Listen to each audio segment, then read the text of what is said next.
Naturellement, nous allons voter contre cet amendement, mais qu'on se comprenne bien. Peut-être le rapporteur pourrait-il y attacher de l'intérêt pour comprendre ce que nous disons.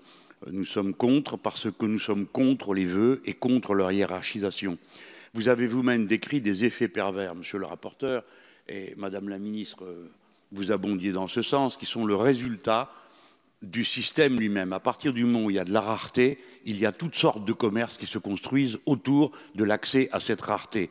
Je me souviens par exemple de la validation des acquis de l'expérience, qui était devenue en soi une qualification avec des entreprises qui prospéraient et avaient transformé cette validation en un véritable examen. Là, au cas précis, nous sommes partisans du fait qu'on soit libre de choisir dans quelle direction on va, dans quelle université. Car la liberté d'étudier, c'est dans le choix qu'on a fait, c'est la liberté de choisir sa vie. Il faut quand même le comprendre, c'est de ça dont on parle. Un jeune choisit sa vie en choisissant une voie d'études et il la complète en cours de route. Parfois, il modifie la trajectoire. C'est au point que notre collègue nous donne tout à l'heure un chiffre d'échec dans les 3 premières années qui ne correspond pas à la fin au chiffre qu'il donne de gens qui sortent sans qualification. Vous voyez bien que nos jeunes parviennent dans ce parcours à construire la direction dans laquelle ils vont.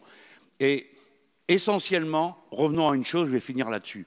Le baccalauréat n'est pas une évaluation en cours de route sympathique entre gens qui se comprennent.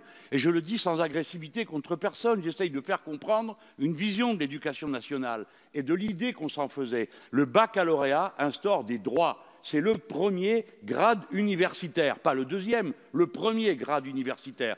Il ouvre droit, accès à un mode de rémunération dans les conventions collectives, parce que c'est comme ça que ça fonctionne en France.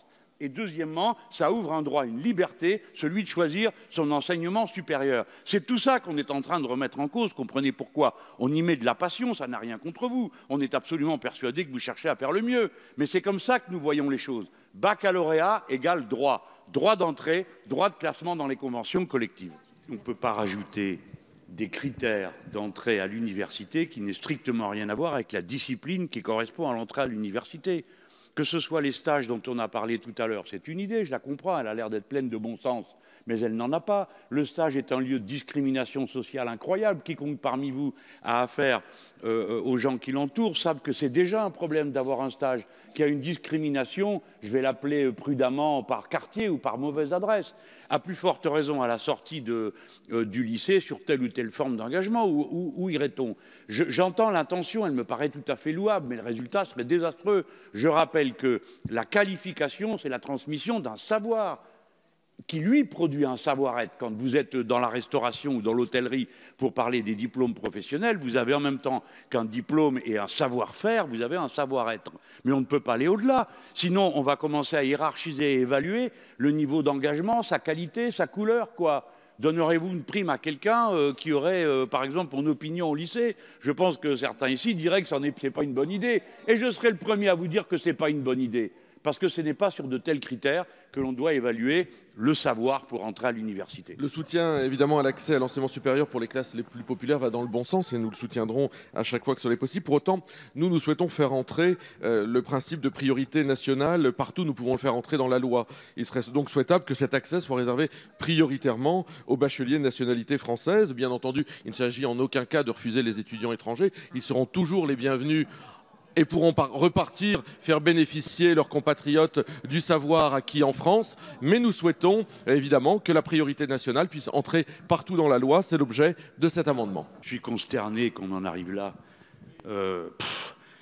C'est vraiment ne rien comprendre, ni au monde dans lequel on vit, ni à la place de la francophonie. Rien, quoi. On reste sur du mesquin, du misérable et de l'excluant. Mais il faut comprendre comment on en arrive là. Je vous demande, mes chers collègues, d'y réfléchir, parce que cette provocation grossière est évidemment destinée à nous mettre tous mal à l'aise et à nous pousser au lyrisme davantage qu'au réalisme. À partir du moment où on met des critères, et où ce n'est pas l'ouverture, j'ajoute que ça vaudrait aussi pour les étudiants étrangers. Ma thèse qui est de dire qu'il faut qu'il y ait le nombre de places correspondant au nombre de candidats, de manière à ce qu'il n'y ait pas de marché de créer, de la rareté de créer. J'ajoute que ça vaudrait aussi pour ceux qui réclameraient depuis l'étranger de venir étudier chez nous. C'est une question absolument fondamentale. On ne peut pas avoir, je ne sais pas à vous particulièrement, je m'adresse à nous tous, hein. Nous avons besoin absolument que l'excellence française puisse passer dans le monde général de l'enseignement. Nous n'avons pas une revue, par exemple, de publications scientifiques ou de recherche en langue française. Nous transitons tout par des revues anglophones. Oui, nous avons besoin d'une grande revue scientifique qui soit encouragée par nous et que les francophones puissent venir apprendre. Mais je vais finir sur ce mot. Si vous créez, à partir du moment où on crée de la rareté, où on crée de la sélection, parce que c'est quand même ce qu'on est en train de faire, c'est ça qui ouvre la porte à n'importe quoi, n'importe quelle demande particulière de critères aussi absurdes que celui qu'on vient d'entendre de la part de notre collègue, qui a l'habileté de déguiser ça en priorité, mais tout le monde ici a très bien compris que ce n'est pas une priorité pour lui, c'est une exclusive. On verra dans un instant. En matière d'enseignement et de filière, l'aval commande l'amont. Et madame, tout à l'heure, vous proposiez la clarté sur le nombre des inscriptions, etc. Et j'entends parfaitement pourquoi vous le proposiez. C'est pure justice. S'il y a des critères, autant que les gens sachent, avant de demander un enseignement quelque part, combien de places il y a. Votre amendement procédait d'une totale logique de l'esprit de ce système. Eh bien là, c'est pareil. Vous verrez, croyez-moi, l'aval commande l'amont.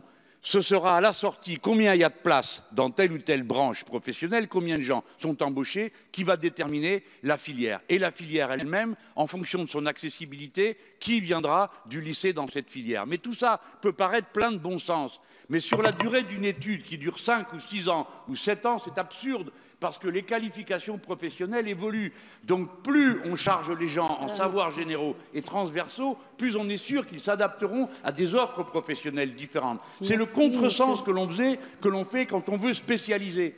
J'espère m'être fait bien comprendre sur l'intérêt qu'il y avait à la plus extrême ouverture à l'entrée, si l'on veut qu'à la sortie, il y ait la plus grande dispersion professionnelle possible. Merci, et on fait l'inverse si on procède autrement. Merci, madame. Je vous remercie. Souligner la limite que vous avez souligné, les difficultés que soulève pour nos compatriotes ultramarins l'accès au nouveau système. Je voudrais prendre le problème aussi par l'autre bout, c'est la limite que pose la question de l'autonomie des universités lorsqu'elles décident d'avoir, entre guillemets, une politique extérieure qui ne correspond pas à ce que nous attendons de l'université française. Et pour revenir sur le cas particulier de la zone de l'océan Indien, il me paraît tout à fait aberrant que l'université, je crois que c'est de Panthéon-Sorbonne, hein, je te prends à témoin, qui elle investit sur Maurice en langue anglaise, pendant que nous avons notre excellente université de La Réunion. Alors, je ne sais pas si vous vous en êtes préoccupé, je crois que oui. Il faudrait qu'on vous entende parce que les compates attendent beaucoup de comprendre ce qui se passe. Comment on fait un effort pour une université, super brillante, celle de La Réunion, super brillante, hein, avec un taux de doctorants qui réussissent, qui est extraordinaire. Et tout d'un coup, voilà que surgit une autre université qui décide toute seule d'aller s'investir en anglais dans un autre établissement. Nous sommes tout à fait favorables à l'instauration de ce pourcentage minimal de boursiers dans les filières, dans toutes les filières et dans les filières sélectives. Et nous voterons donc cet amendement. Je vous remercie. Monsieur Mélenchon, vous avez la parole. Dans la continuité des propositions qui ont été présentées auparavant par mon groupe sur le sujet, évidemment, nous allons voter cet amendement. Je pense que dans cet hémicycle, il y a une conscience assez claire de la nécessité de trouver les moyens. Nous pensons que ce projet de loi n'y correspond pas, mais au-delà de ce projet de loi, d'en finir avec le mécanisme d'une reproduction sociale aussi grossière que celle que nous avons pu observer dans un passé récent. Et il faut le prendre non seulement sous l'angle de la justice, qui est propre à l'État républicain, mais également sous l'angle du gâchis. Parce que se priver des compétences et des capacités d'une partie de la jeunesse en raison de son origine sociale est un gâchis terrible pour le pays. Et j'ajoute pour terminer qu'il faut que les élites sociales, hein, on va mettre des guillemets à élite, parce que élite sociale n'est pas toujours une élite humaine, ni même une élite tout court. Mais il faut que les élites sociales d'un pays ressemblent au pays lui-même. Or, hélas, ce n'est pas le cas aujourd'hui. Et à la fin, ça finit par créer une césure dans la société qui produit un mécanisme d'autoblocage des gens se disant « ce n'est pas pour moi ». Permettez-moi de vous dire qu'étant issu d'un milieu très modeste, hein, eh ben, c'est un peu comme ça qu'on raisonnait chez nous. On disait « c'est pas pour nous ». C'est pas pour nous. Ben si, c'est pour nous. Voilà, c'est pour nous tous parce qu'on est en République. J'ajoute que dans les classes préparatoires, encore une fois, je reconnais que je sors un peu du cadre, hein, le problème des classes préparatoires, nous devrions nous soucier de savoir quelle classe préparatoire nous mettons en place entre le niveau bac professionnel et le niveau BTS, parce qu'il y a là une série d'apprentissages qui sont purement techniques, de techniques de l'enseignement supérieur, qui n'ont rien à voir avec l'intelligence de l'élève. Hein. Nous avons là un problème d'adéquation. Et aujourd'hui, et je me souviens des réponses qu'on m'avait fait à l'époque, on m'expliquait, ou bien c'est toutes les classes préparatoires qui donnent lieu à bourse, ou bien ça n'en est aucune. Ben non, c'est un régime barbare.